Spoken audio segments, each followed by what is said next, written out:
بالله السميع العليم من الشيطان الرجيم إن أول بيت وضع للناس للذي ببكة مباركا وهدى للعالمين فيه آيات بينات مقام إبراهيم ومن دخله كان آمنا ولله على الناس حج البيت من استطاع إليه سبيلا ومن كفر فإن الله غني عن العالمين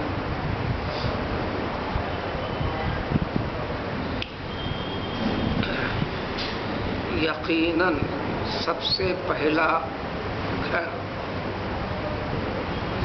سب سے پہلا مقام اللہ کی عبادت بجا لانے کے لیے، اللہ کی تعظیم گاہ کے طور پر لوگوں کے لیے جو بنایا گیا ہے، یعنی اللہ تعالیٰ کی طرف سے اللہ کی تعظیم بجا لانے کے لیے، اللہ کی عبادت، اللہ کو سجدہ کرنے کے لیے جو سب سے پہلا گھر دنیا کے وجود میں آنے کے بعد آسمانوں زمینوں کو جب پیدا فرمایا تو سب سے پہلا مقام جو اللہ کی عبادت کے لیے وضع کیا گیا، یعنی بنایا گیا، اللہ کی طرف سے مقرر کر دیا گیا، وہی گھر ہے جو مکہ میں ہے، وہی گھر ہے جو مکہ میں ہے۔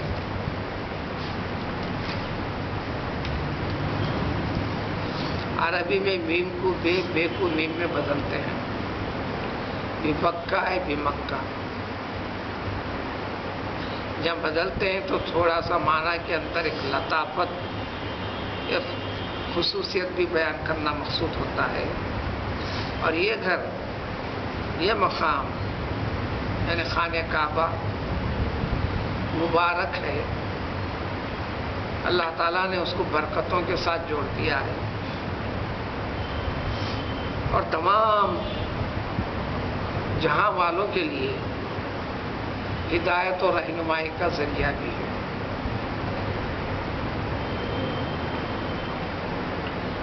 اور اس مقام میں کئی ایک کھلم کھلے نشانیاں بھی ہیں، غور کرو تو پتہ چلے۔ تمام نشانیوں کی وضاحت و تفصیل تو پیش نہیں، جو انسان سرسری طور پر، ظاہری طور پر جس سے سمجھ میں آ سکتی ہیں۔ ان میں سے ایک چیز ہے حضرت ابراہیم علیہ السلام کا مقام، یعنی کھڑے رہنا۔ ایک مقام ہوتا ہے میم کے پیش کے ساتھ، ایک میم کے زبر کے ساتھ ہوتا ہے مقام۔ قرآن کی تلاوت میں آگے بڑھتے چلو تو کہیں مقامہ کا بھی لفظ ملے گا، مقام کا بھی، ایک مقام کا بھی۔ جب مقام آتا ہے تو قیام کی جگہ، جس جگہ پر ابراہیم علیہ السلام ٹھہر کر خانہ کعبہ کو بنوائے تھے، اس کی دیواریں اٹھائے تھے، جس کے اوپر آپ کے قدموں کے نشان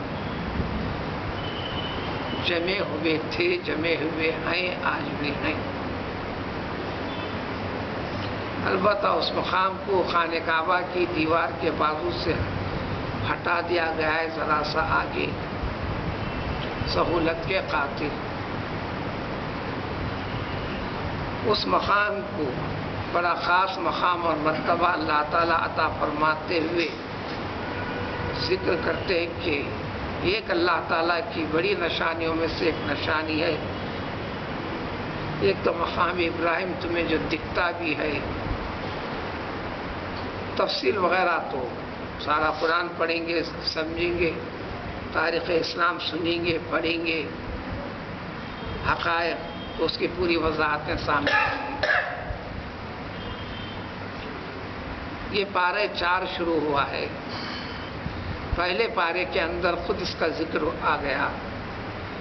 پیغمبر ابراہیم اور اسماعیل علیہ السلام دونوں نے مل کر بنایا، پر صرف اسماعیل علیہ السلام مدد کرتے رہے. مثلا پتھر اٹھا کر دینا، جو کچھ ضرورت ہے صرف اٹھا کے دینا، اس کی ایک ایک چیز بنیاد سے لے کر اوپر چھت تک صرف اور صرف ابراہیم علیہ السلام نے ہی اپنے ہاتھوں سے رکھا اور بنایا. جب بنانا تھا، جب بنائے تھے تو ایسا بنائے تھے. اللہ تعالیٰ نے ابراہیم علیہ السلام کو حکم دیا تھا، مقام کا تعین کر کے بتا دیا تھا.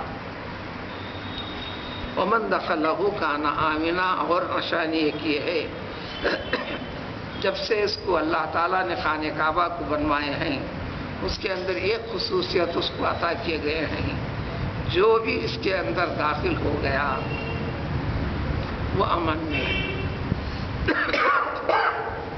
قابل سزا شخص داخل ہو گیا، بحیثیت قیدی اس کو گرفتار کر کر کھینچ کر لایا نہیں جا سکتا. جب تک اس کے اندر ہے اس کے نکلنے کا انتظار کرنا پڑے گا. اگر اس کو گرفتار کرنا بھی ہے، اس کے اندر رہا تو اس کے لیے امن ہے، امان ہے. اس امن و امان کا اہتمام اسلام کے آنے سے پہلے بھی، زمانے جاہلیت میں بھی، زمانے جاہلیت والے بھی برابر کیا کرتے تھے. دین ابراہیم کا ہی دعویٰ تھا مشرکین کو. دین کی حیثیتیں اور طریقے بدل دیے تھے، وہ خرابیوں کو دور کیا اسلام آنے کے بعد.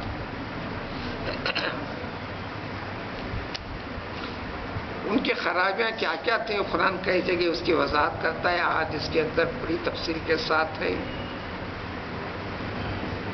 یہ یقین ان کو بھی تھا کہ خانہ کعبہ کے طواف پر، حج کرنے پر، عمرہ کرنے پر انسان گناہوں سے پوری طرح پاک ہو جاتا ہے. ان کے لیے انہوں نے اپنے دل و دماغ کے ساتھ کئی طریقے نکال کر یہ بھی کر لیا تھا. یہ گناہ گار بدن کے اوپر جو کپڑا لگا ہے، نیک آدمی کے بدن پر کپڑا نیکی کا اثر اس میں ہوتا ہے، یہ دکھنے والی چیزیں نہیں.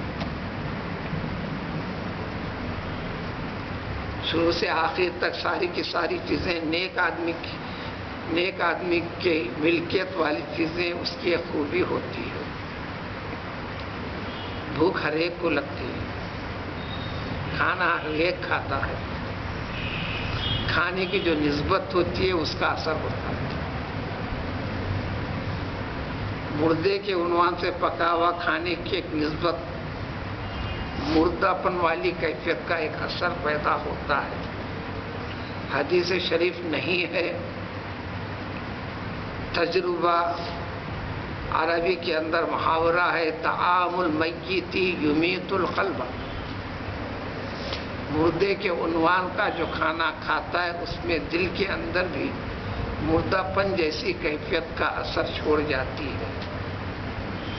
شادی کے عنوان کا کھانا برکت ہے. بہرحال جس عنوان کے ساتھ جو چیز ہوئی، حالانکہ وہی چاول ہے، وہی سب میٹیریل ہے، ٹائٹل بدلتا ہے تو اس کی تاثیر بدلتی ہے. تو اسی طرح نیک اور صالح آدمی کے ہاتھ کی جو چیزیں ہیں تو اس کا تاثیر ہوتی ہے اس کے پاس. احادیث اور نبی کریم صلی اللہ علیہ وسلم کے گزر جانے کے بعد کے بھی 20 واقعات تاریخ اسلام میں قلم بند ہیں. کسی کے گھر نبی کریم صلی اللہ علیہ وسلم نے اپنا ہاتھ دسترخوان سے پوچھا تھا، اتفاق ہوا کہ پورا گھر جلا کر کی ہر چیز، چھوٹی موٹی ہر چیز جل گئی، خاک ہو گئی. لیکن وہ اس آگ میں درمیان میں پڑا ہوا ایک دسترخوان جس کو پیغمبر صلی اللہ علیہ وسلم کا دست مبارک لگا تھا، اس کو آگ لگی بھی نہیں، چھوئی بھی نہیں. سارے انسانوں میں نبی کریم صلی اللہ علیہ وسلم کی ذات تو سب سے بڑے امتیاز بڑے کمالات، بڑے خصوصیات، بڑے فضائل کے ساتھ اللہ تعالیٰ نے رکھا تو وہ تو بات ہے۔ ان کے طریقے کی، ان کے بتائے ہوئے طریقے پر غلامی اختیار کرنے والے بندوں کے بھی بیسیوں چیزیں ہیں، وہ الگ بات ہے۔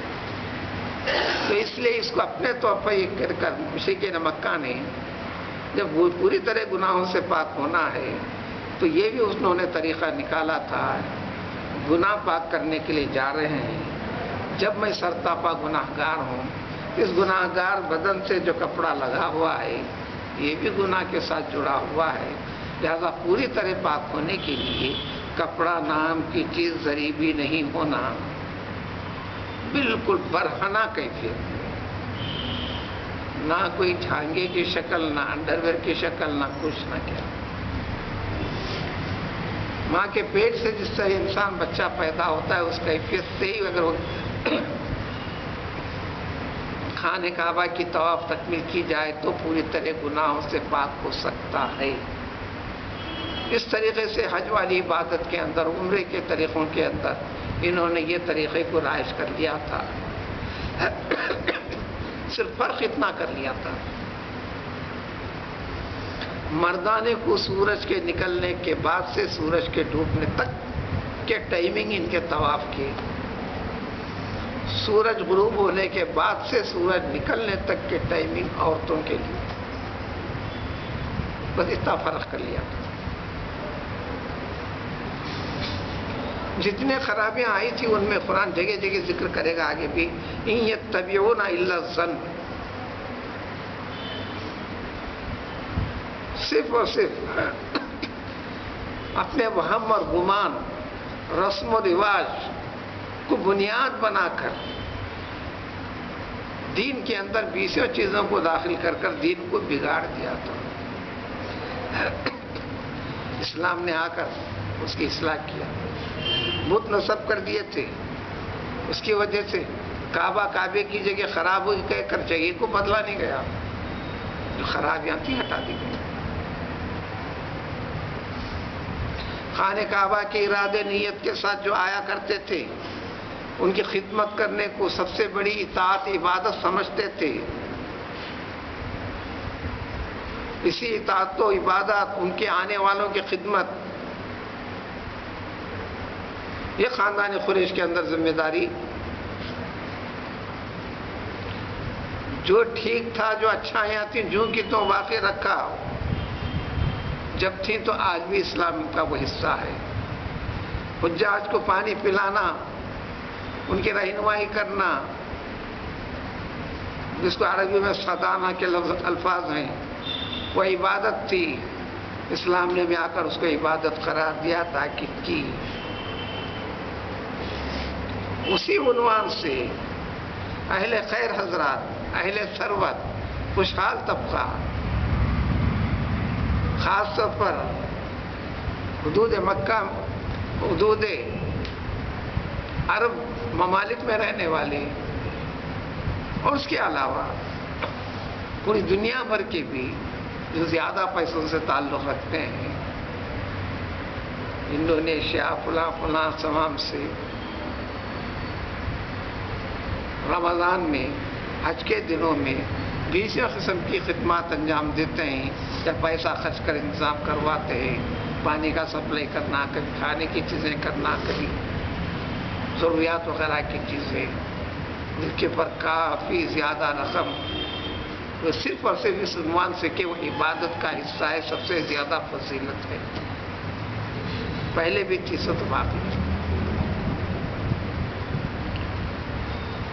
تو یہ مقام ابراہیم کو تم کو دکھے گا، اس کے علاوہ نہ دکھنے والی چیزیں، غیب والی چیزیں بعد میں مشاہدہ ہوں گے آخرت۔ وَلِلَّهِ عَلَى النَّاسِ، اسی مکہ کو، یعنی مکہ کا لوگوں کے اوپر اس کا ارادہ کرنا فرض کر دیا اللہ تعالیٰ نے، ہر اس شخص کے لیے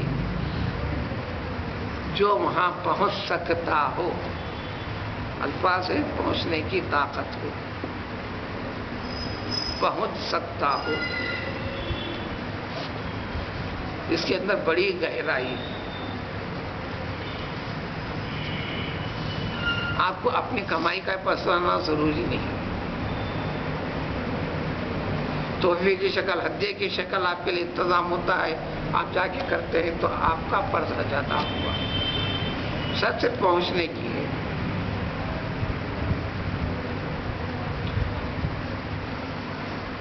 اتفاقی طور پر کوئی سفر میں ایسا راستے میں گزر ہو گیا، وہاں پر پہنچنے کا آپ کے اوپر حج فرض ہو گیا. پہنچنے کے اسباب مہیا نہیں ہیں تو پھر آپ کے اوپر حج فرض نہیں. اس کی بڑی تفصیل ہے، وہ ساری تفاصیل بیان نہیں کرنا ہے یہاں پر. صرف اس آیتوں کے اندر یہ ہے کہ سب سے پہلا مقام اللہ تعالیٰ نے اطاعت عبادت کے لیے جو بنوایا زمین میں، یہ خانہ کعبہ ہے. مکہ اور مکے کا ایک لطیف فرق بھی ہے، کرنا چاہو تو، نہ کرنا چاہو تو نہیں. مکہ جس پر خانہ کعبہ کا جتنا حصہ بنا ہوا ہے بشمول اطراف کا کچھ طواف کا مطاف کا حصہ، اس کو مکہ کہیں گے. مکہ جس مقام پر ہے، جس شہر میں ہے، وہ پورا کا پورا شہر مکہ کہلائے گا. اور وہ بھی 15 کلومیٹر اسکوائر جو حدود حرم کہلاتے ہیں، اس کو کہیں گے مکہ. اور پھر اطراف و اکناف کا بھی پورا ایک شہر مستقل طور پر، جس طرح یہاں جیسے ایک ضلع ہوتا ہے اس قسم کا مکے کا اطلاق تمام پر ہوگا. اطاعت و عبادات و احکام والی چیزیں حدود حرم 15 کلومیٹر اطراف و اکناف میں، تو وہ حدود حرم کے اندر اس کا اطلاق مکہ ہوگا. مکہ تو جو خانہ کعبہ جو ہے اس کے اطراف کا حصہ بشمول خانہ کعبہ. یہ فرق نہ بھی کرنا ہے تو عربی کے اندر قرآن کہی ہے من تین لازم ہے، وہ من تین لازم، میم کو بے سے بدلنے کا عربوں کے اندر عربی زبان کا ایک قاعدہ ہے. ہم کو بدلنے کا اختیار نہیں ہے. اہل زبان کو جو زبان میں استعمال کر چکے ہیں ان کو ہم کو سمجھ کر آگے بڑھنے کا. ہم عربی میں مہارت کے باوجود بھی عربی داں کا درجہ ہم کو نہیں ملے گا. عربی زبان کے حقائق کو بدلنے کا، نئے طریقے کھوج کر اس میں داخل کرنے کا اختیار ہم کو نہیں ملے گا. وہ اختیار اہل زبان کو ہی ملے گا. دوسری بات، اللہ تعالیٰ نے احادیث بڑی وضاحت،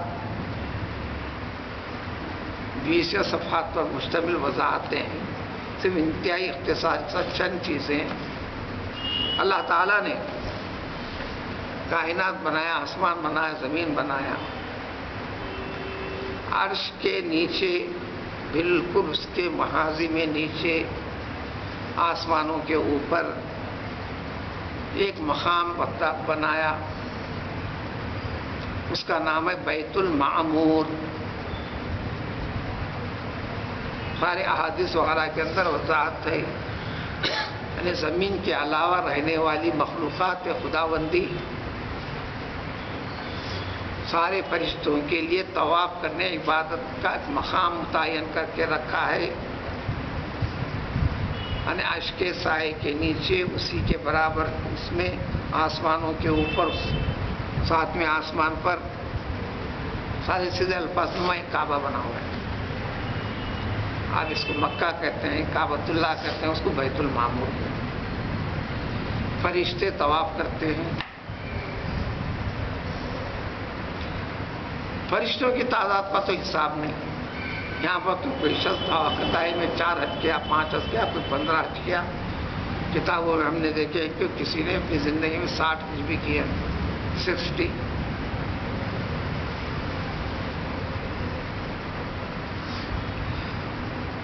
حج سال میں ایک ہی بار ہوتا ہے، مقررہ وقت پر ہی ہوتا ہے. تو بیت المعمور کے اوپر بھی جو فرشتے حج کرتے ہیں 70,000 سے زیادہ ہر وقت کا ذکر ہے، سے زیادہ کا. اور ایک مرتبہ جس کو موقع مل گیا پھر دوبارہ اس فرشتے کو موقع نہیں دیا گیا، نہیں ملا. تو فرشتوں کی کتنی بڑی مخلوق ہے اللہ تعالیٰ ہی خوب جانتے ہیں.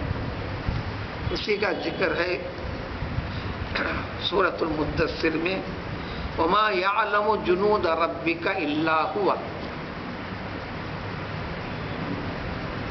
خالق کائنات، مالک کائنات کی جو فوج کتنی ہے اس کی تعداد خود اللہ تعالیٰ ہی جانتے ہیں، اس کے سوا کسی کو پتہ نہیں.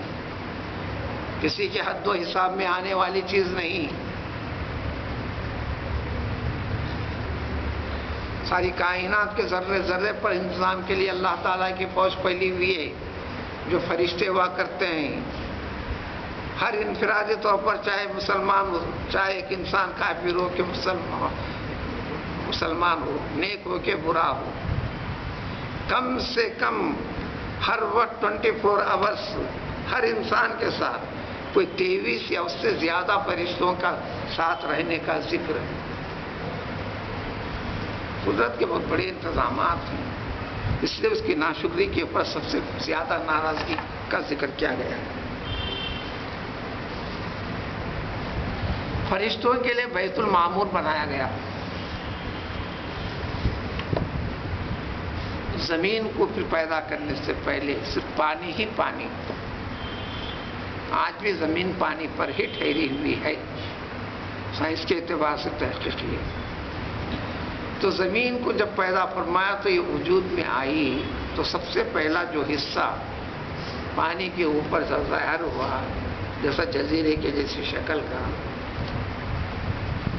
سمندر کی موجوں کی جھاگ کے جیسی کیفیت، پھر اس کے نیچے اطراف سے پھر زمین کا پورا کرہ پھیلایا گیا. یہ احادیث بتاتے ہیں سائنس کی دنیا الگ ہے. نظام شمسی 16 سسٹم، سورج، یہ جتنے سیارے ہیں سورج کے ٹکڑے اسی سے جدا ہوئے ہیں، اسی کے کشش میں، اسی کے اس میں گھومتے ہیں.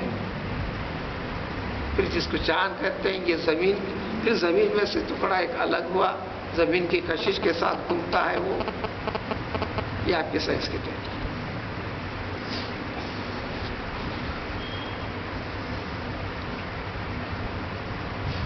تو زمین کا حصہ جو سب سے پہلے جو اب کوئی بھی چیز بنانا ہے، آپ مثال طور پر کوئی اتنا بھوسا آٹا ہے، ساری سے روٹیاں بننی ہیں، اور پہلی روٹی جو بنے گی اس کے لیے جو حصہ لیا جائے گا اتنے پورے آٹے میں سب سے پہلا اس کو درجہ دیا گیا، اس کا ایک درجہ. اس طرح زمین کے وجود کے وقت سب سے پہلا حصہ جو اوپر آیا ظاہر ہوا، اسی حصے کا نام ہے کھانے کا عمل، اس کو فضیلت دی. بہرحال جب زمین پیدا کر دی گئی تو اللہ تعالیٰ نے فرشتوں کو حکم دیا ابھی انسان نہیں پیدا ہو. آسمان زمین، انسان کو سب سے آخر میں بنا اللہ تعالیٰ، ساری کائنات کے انتظامات کر کر. انسانوں سے پہلے اجنہ کو زمین کے ذرے ذرے چپے چپے کے اندر پھیلایا. پوری زمین کے پر راج اختیار صرف جنات کا. جب انسان کو بنانے کے بعد اللہ تعالیٰ نے انہیں تاکید فرمائی، جتنے پہاڑ اور ٹیلے اونچے مقامات ہیں، اے جنات تمہارا ٹھکانہ وہ تمہارے لیے مسطح اور ہموار زمین جتنی ہے یہ انسانوں کو رہنے کے لیے. مگر انسان کون سے ٹیلے کو چھوڑ رہا ہو، کون سے پہاڑ کو چھوڑ رہا. تو انسان کی مداخلت جنہ کے ساتھ، پھر وہ مداخلت انسانوں کے ساتھ کیے تو اعتراض انسان کو.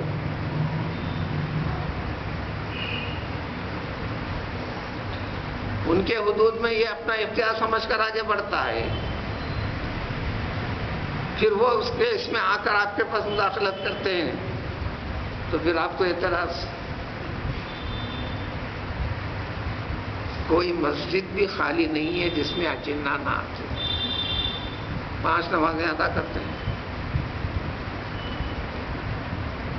ان میں سے جو شریر ہیں وہ شیطان، انسانوں میں سے جو شریر ہے وہ شیطان. انسانوں کے اندر بھی جو بدماش قسم کا طبقہ جو انسان سمجھتا ہے غنڈاگردی میں، اس میں کم درجے کا، بڑے درجے کا، بڑے سے بڑے درجے کا، بڑے سے بڑے درجے کا، اس طرح شیاطین کے اندر بھی انسانوں میں سے بعض ایسے انسان ہیں، بعض مراحل کے اندر غنڈا گردی میں غلط راستے پر اتنی زیادہ قوت والا حکومت بھی اپنا ہاتھ ڈالنے آگے بڑھانے سے پہلے 100 مرتبہ سوچنے لگتی ہے، اس کو اسی فکر کے اندر آگے بڑھنے بھی دیتی ہے، وغیرہ وغیرہ. یہ اس قسم کی چیزیں بٹی ہوئی ہیں. اللہ تعالیٰ نے بعد میں انسانوں کو پیدا کیا، تو الغرض جب زمین پیدا ہوگی، یہ ساری چیزیں ہوئی، تو اللہ تعالیٰ نے فرمایا کہ ایک زمین کے اوپر بھی اسی طرح کا گھر بناؤ جیسے بیت المعمور کا ہے. تو بیت المعمور کے بالکل راست اسی کے نیچے، عرش کے نیچے بیت المعمور کے نیچے زمین کے اوپر خانہ کعبہ، روایت کی وضاحت کے مطابق.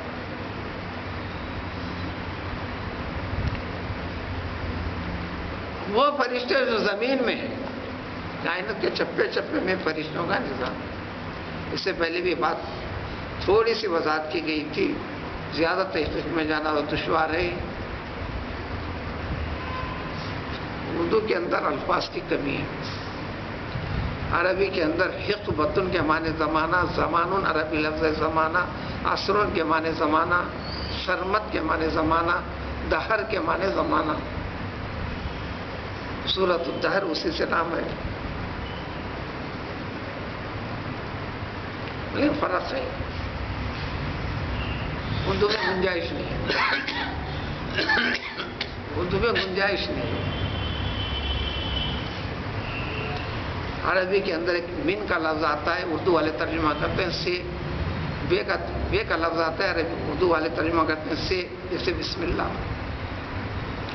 عین نون ان کا لفظ آتا ہے، اردو والے ترجمہ کرتے ہیں سے. اور منذ کا ایک لفظ آتا ہے، اردو والے ترجمہ کرتے ہیں سے. پھر بھی انگریزی میں ان 4 لفظ کے لیے 4 الفاظ الگ الگ ہیں. من کے لیے انہوں نے رکھا فرم، برابر تعین کر دیا. بے کے لیے لفظ رکھ دیا بئی. لام کے آپ بھی ترجمہ لیے اور سے کرتے ہیں اس میں اردو والے، تو اس کے لیے فار. عین کے لیے، عین ان کے لیے لفظ رکھ دیا اباؤٹ. اور عربی میں جہاں عین استعمال کو وہی اباؤٹ ہی کے مطلب میں ہے. مز اور منذ کے لیے انگریزی والوں نے لفظ رکھ دیا سنس. ان نون پیریڈ ہے تو سنس جیسا استعمال کرتے ہیں عربی کے اندر. صحیح اتنے دن کا تعین کرنا میرے دشوار ہے. کوئی قریب 1 مہینہ سے ایسا ہو رہا ہے تو بس مز اور منذ استعمال کریں گے. نہیں، اردو کے اندر ہر ایک کے لیے سے. اس لیے کئی جگہ میں کہتا ہوں جو عربی سیکھنے کرنے کے عنوان سے آتے ہیں، اردو والوں کو عربی سکھانا ذرا دشوار ہے. انگریزی سے عربی سیکھنا آسان، عربی سے انگریزی میں جانا آسان، اردو سے انگریزی میں بھی جانا مشکل. دماغ کو بھیجا کرنا پڑتا. ایک عام زبان سیکھنا ایک الگ چیز ہے، لٹریری پینٹ سیکھنا وہ ایک الگ چیز ہے. جتنے انگریزی جاننے والے ہیں اس کے اندر بھی لٹریری پینٹ سے انگریزی جاننے والوں کی تعداد کم ہے. 100 میں 10 تا 20% وہ ہیں تو ماں باقی اچھی انگریزی کہیں گے، اچھے اس میں رہیں گے. لیکن لٹریری چیز جو ہے وہ ایک دنیا الگ ہے. الغرض تو فرشتوں کو حکم دیا یہاں بھی ایک زمین کے اوپر بنانے کا، بس یہاں پر سے زمین کے فرشتے طواف کرتے. روایتوں کے مطابق حضرت آدم علیہ السلام کو پیدا کرنے سے 2000 برس پہلے تعمیر ہو چکی خانہ کعبہ کی. فرشتے سجدہ کیے. وضاحت اس طریقے سے روایت میں آدم علیہ السلام ابو البشر جب عبادت کے لیے جو حکم دیا گیا اس کے مقام کا تعین کا، فرشتے لے جا کر مقام بتا کر دیے. آپ نے حج بھی کر لیا. برا حج کا مبارک حج مبرور آپ کو یہ دعا کی برر حج کا. تو فرمایا ہم نے تو اس کا طواف 2000 سال پہلے سے کر رہے ہیں. 2000 سال سے ہم فرشتے جو کر رہے ہیں یہ وہی مقام ہے. آپ کو 2000 سال کے بعد آپ کو موقع ملا ہے.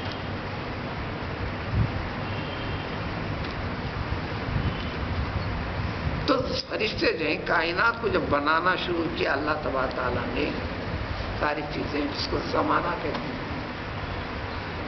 تو اس زمانے کا ایک سیکنڈ بھی فرشتوں سے خالی نہیں رہا. تو فرشتوں کا وجود بھی جب سے زمانہ شروع ہوا جب تک ہے جب زمانہ ختم ہوگا دنیا ختم ہوگی کائنات. کل شیء ہالک الا وجہہ صرف اللہ وحدہ باقی رہے گا کوئی نہیں باقی. تو سارے فرشتوں کو بھی مارے گا اللہ تعالیٰ. تو ان فرشتوں کو کہتے ہیں یہ زمانی کہتے ہیں.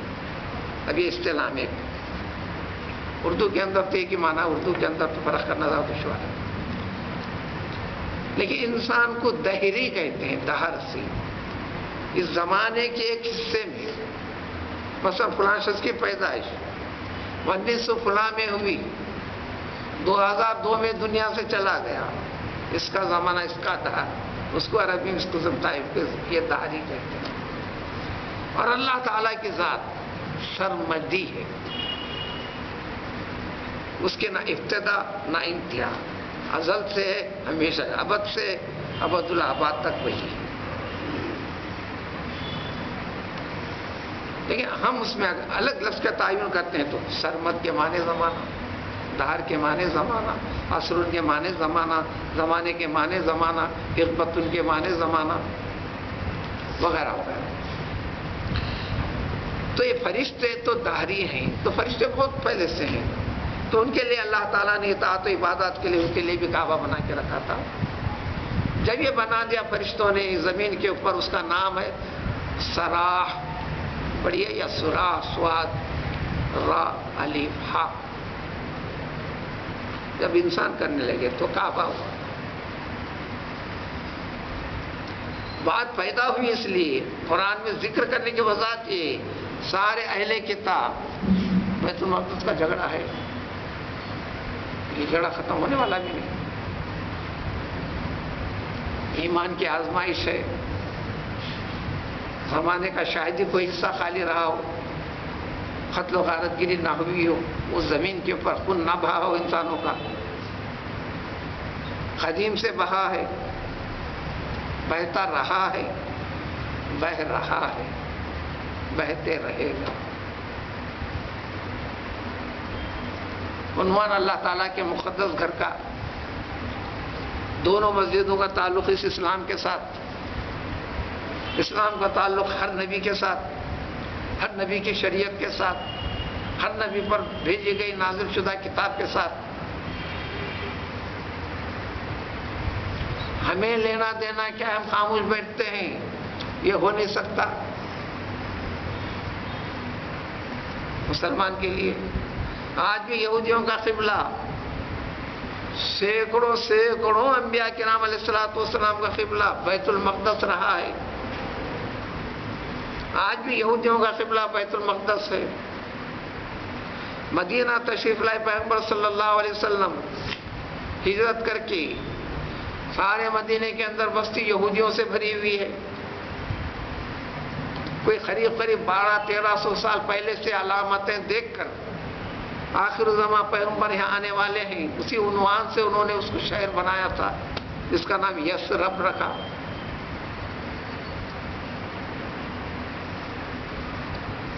نصرانی بھی عیسائی بھی جمع اور ہر کام کرنے کے لیے اللہ تعالیٰ کے حکم کا انتظار.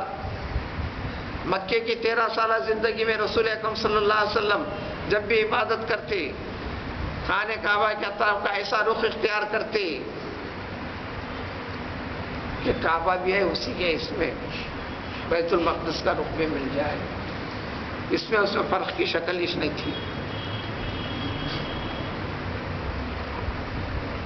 اور جب مدینہ ہجرت ہو گئی تو کعبہ ادھر ہو گیا، بیت المقدس ادھر ہو گیا. اب نماز کے لیے اللہ تعالیٰ کا کوئی حکم بھی نہیں آیا. سارے اہل کتاب جو دین کا دعویٰ اللہ کی کتاب والے 16 مہینے سے زیادہ نمازیں ادا کی گئیں، پورے 5 نمازیں، پوری عبادتیں، اطاعتیں بیت المقدس کی طرف، کعبے کی طرف نہیں. اس کی تفصیلات پیچھے گزر چکے ہیں. دوسرے پارے کی ابتدا کے 2 رکوع اسی کے اوپر ہیں، 2 تا 3 رکوع میں وضاحت. قد نرى تقلب وجهك في السماء.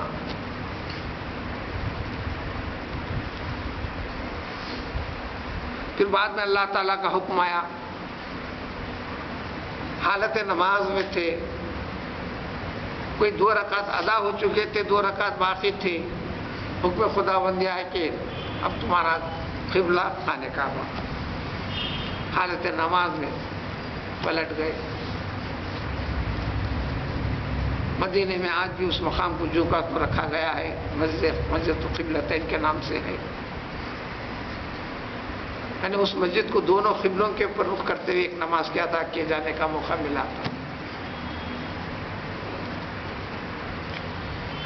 اب دین کی بحثیں ہوتی تھیں. کئی رکوع سے وہی بات چل رہی ہے کہ اس سورے کے اندر پورے ابتدا سے یہود و نصارہ کے جو شکوک و شبہات پوری دنیا میں پھیلا کر مسلمانوں کے ساتھ ٹکراؤ میں ہیں.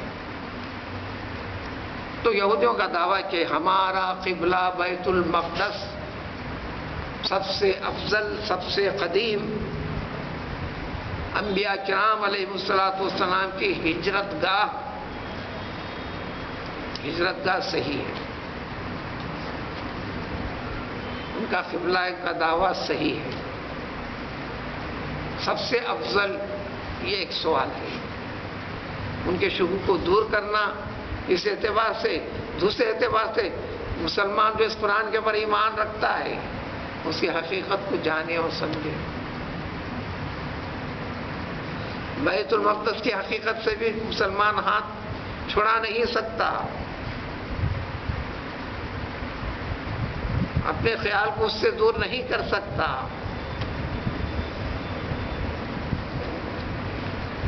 تو اللہ تعالیٰ نے فرمایا کہ صحیح شکوک و شبہات تو خود اللہ تعالیٰ ہی دور کر سکتے ہیں. وہ شک و شبہ دور کرنے کے لیے سب سے پہلا اگر عبادت کا اللہ تعالیٰ نے جو بنایا ہے وہ خانہ کعبہ ہی ہے. یہ بیت المقدس بعد میں انبیاء کرام علیہ السلام کو دیا گیا تھا، پیغمبر سلیمان علیہ السلام کے زمانے وغیرہ سے. انبیاء کرام علیہ السلام کا قبلہ رہا ہے، حق ہے، برحق ہے، نہ ہے. لیکن جو سب سے پہلا گھر ہے اللہ تعالیٰ کی اطاعت و عبادت کے لیے، یہ دعویٰ جو اہل کتاب کر رہے ہیں یہ صحیح نہیں ہے. اسی ضمن میں فضیلت ہے. فضیلت کو بتا دیا گیا کہ کعبے میں نماز جو پڑھے گا تو بلا کسی شک و شبے کے 1,00,000 نماز کے برابر کا ثواب ہے. 1,00,000 نمازوں کا. بیت المقدس میں اس کا آدھا ہے، 50,000 نمازوں کا. 50,000 نمازوں کا یہ ثواب خود بتا دیتا ہے کہ اولیت اس کو ہے، ثانویت اس کو ہے. مسجد نبوی میں 1,000 نمازوں کا، بعض روایتوں میں 50,000 کا بھی ذکر ہے بیت المقدس میں، لیکن روایتوں کے اختلاف سے قطعیت کے ساتھ، تاکید کے ساتھ 1,000 نمازوں کا.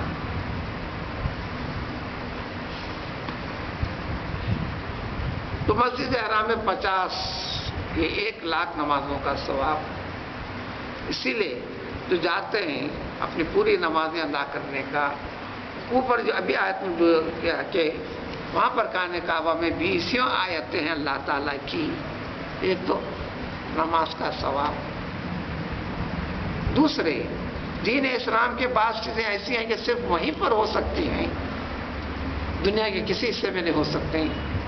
یعنی حج والی چیز کی تکمیل، عمرے والی چیز کی تکمیل، وہ دم دینا، فلان دینا، قربانی کا جو ذکر ہے صرف وہیں پر. لہذا حج اس سے خطا ہو جائے میں اپنے وطن کو جا کے 1 بکرے نہیں 100 بکرے بھی دیتا ہوں تو نہیں. اور جو صدقہ و خیرات کرنا ہے بعض بڑی چیز کے اندر تو دم دینا، بعض کے اندر صدقہ خیرات اسی حدود میں دینا، وہاں لینے والے نہیں، وہ نہیں کرنا، وہیں پر اسی حدود کے اندر وہ چیزیں ہیں. یہ وہ سارے کے سارے کمالات و خصوصیات صرف اسی حد کے ساتھ متعین اور معین ہے، اپنے دماغ سے لڑانا کرنا نہیں.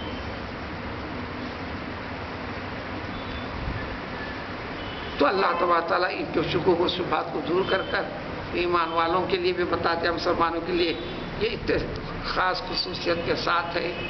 تو گویا دنیا کے اندر سب سے پہلے اطاعت و عبادت اللہ کو سجدہ کرنے کے لیے جو مقام کا تعین ہوا وہ خانہ کعبہ، اس کا اطراف اکناف کا حصہ ہی ہے، آخرت تک رہے گا، آخرت تک رہے گا.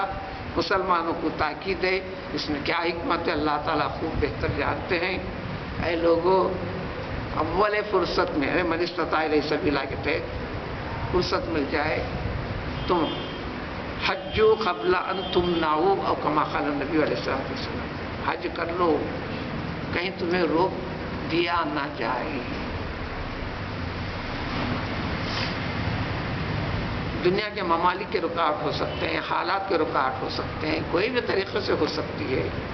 یہ انفرادی طور پر رکاوٹ ہو سکتی ہے، یہ اجتماعی قومی اعتبار سے ہو سکتی ہے. طویل زمانے تک چائنا کے اندر رہنے والے کسی شخص کو آنے کی اجازت ہی نہیں ملتی تھی. اب چند سالوں سے اجازت ہے، وہ بھی تھوڑے سے لوگ آتے ہیں، چند قافلے آتے ہیں. اس قسم کے دنیا کے کئی حصے آج بھی ہیں، وہاں ایمان رکھنے والوں کے لیے بھی یہ سارے معلومات کے باوجود بھی وہ آگے بڑھ نہیں سکتے.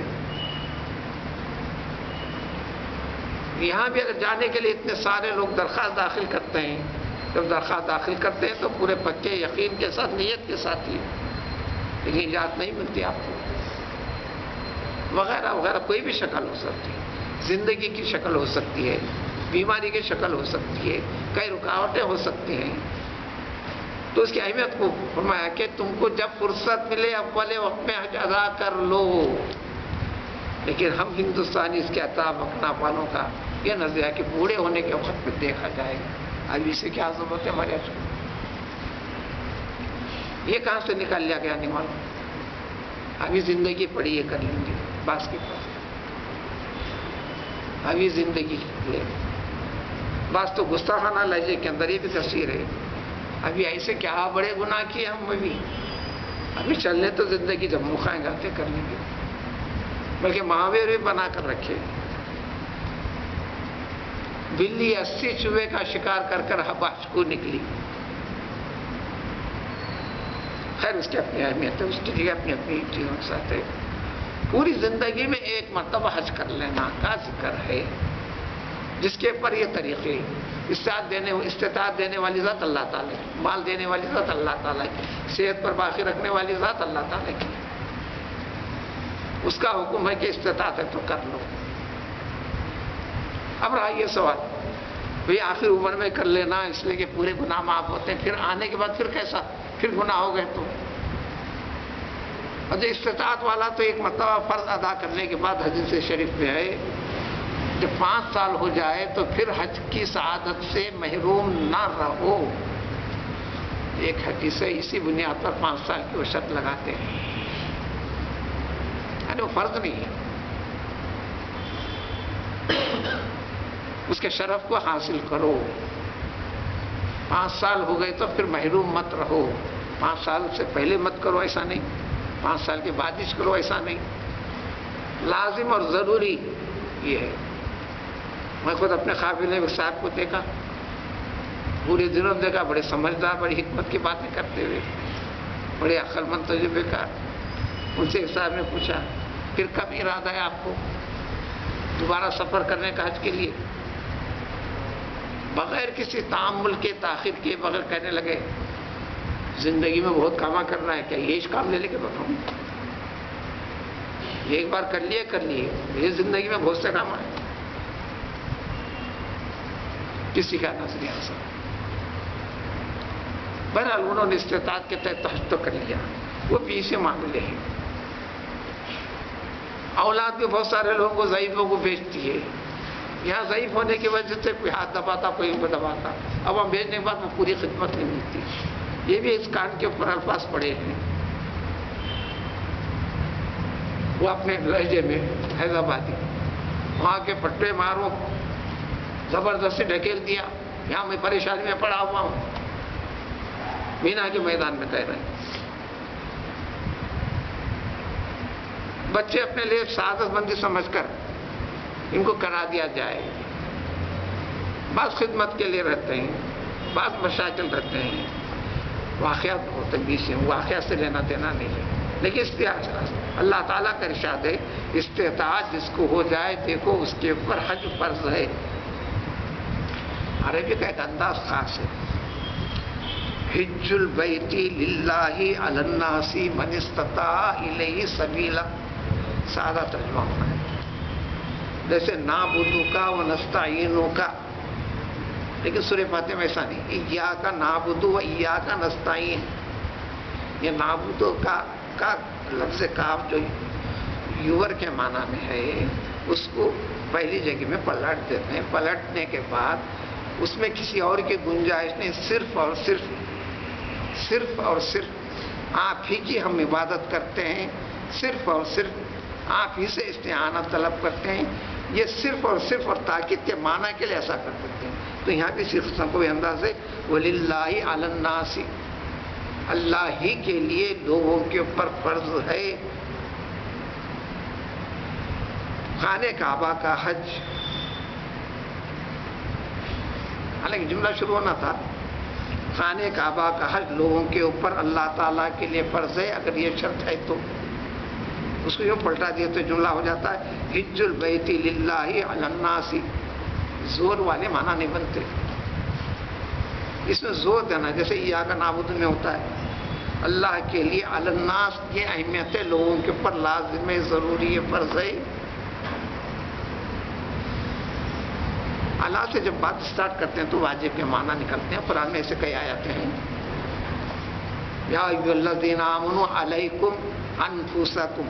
آیت شروع ہے علیکم انفسکم، ترجمہ ہے لازم ہے، ضروری ہے.